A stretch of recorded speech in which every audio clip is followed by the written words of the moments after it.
Annamalai most dangerous, விஜய்க்கு Prashanth Kishore warning. Vijay வீட்டில் நடந்தது என்ன? நடிகர் விஜயை நேரில் சந்திக்க பிப்ரவரி 10 சென்னை வந்த பிரசாந்த் கிஷோர் சென்னையில் உள்ள விஜய் வீட்டில் சந்தித்து வரும் 2026 சட்டசபை தேர்தல் குறித்தும் தற்போதைய தமிழக அரசியல் நிலவரம் குறித்தும் சுமார் 2 மணி நேரத்திற்கு மேலாக பிரசாந்த் கிஷோரிடம் ஆலோசனை நடத்தியுள்ளார் விஜய்.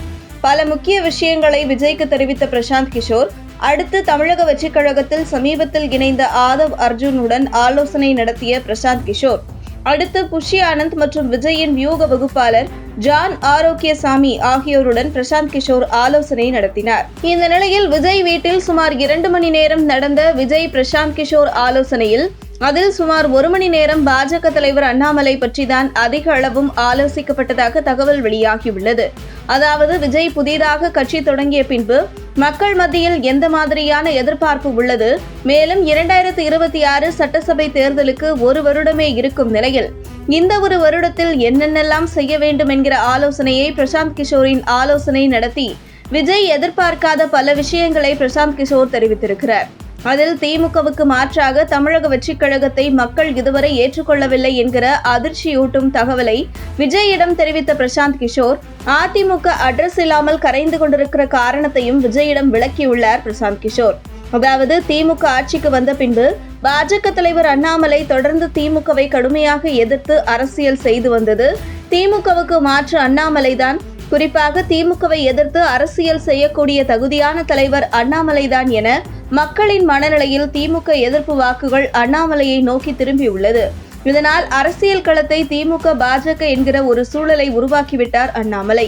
ஆனால் தமிழக வெற்றிக் கழகம் பெரியாரை தூக்கி பிடிக்க தொடங்கியதுமே திமுக எதிர்ப்பு ஓட்டு தமிழக வெற்றிக் கழகம் பக்கம் வருவதற்கு வாய்ப்பில்லாமல் சென்றுவிட்டது. காரணம், திமுக எதிர்ப்பு நிலையில் இருப்பவர்கள் பெரியார் கொள்கையையும் எதிர்க்கக்கூடியவர்களாக இருப்பார்கள்.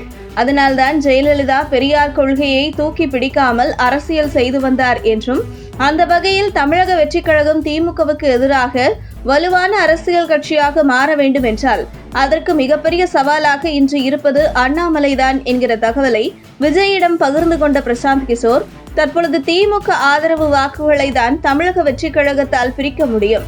மேலும் திமுக கூட்டணியில் இருக்கும் விடுதலை சிறுத்தைகள், கம்யூனிஸ்ட் கட்சிகளை தமிழக வெற்றிக் கழக கூட்டணிக்கு கொண்டு வருவதன் மூலம் திமுகவுக்கு செல்லும் வாக்குகளை தான் பிரித்து திமுகவை பலவீனப்படுத்த முடியுமே தவிர திமுக வெர்சஸ் பாஜக என்கிற அரசியல் களத்தை திமுக வெர்சஸ் தாவேக என மாற்ற முடியாது. அந்த வகையில் 2026 சட்டசபை தேர்தல் திமுக வெர்சஸ் பாஜக என்பதை நோக்கிதான் நகர்கிறது. அந்த வகையில் திமுகவுக்கு மட்டுமில்லை, தமிழக வெற்றிக் கழகத்திற்கும் மிகப்பெரிய சவாலாக இருக்கும் அண்ணாமலை மோஸ்ட் டேஞ்சரஸ் பர்சன் என விஜய்க்கு பிரசாந்த் கிஷோர் வார்னிங் கொடுத்ததாக கூறப்படுகிறது.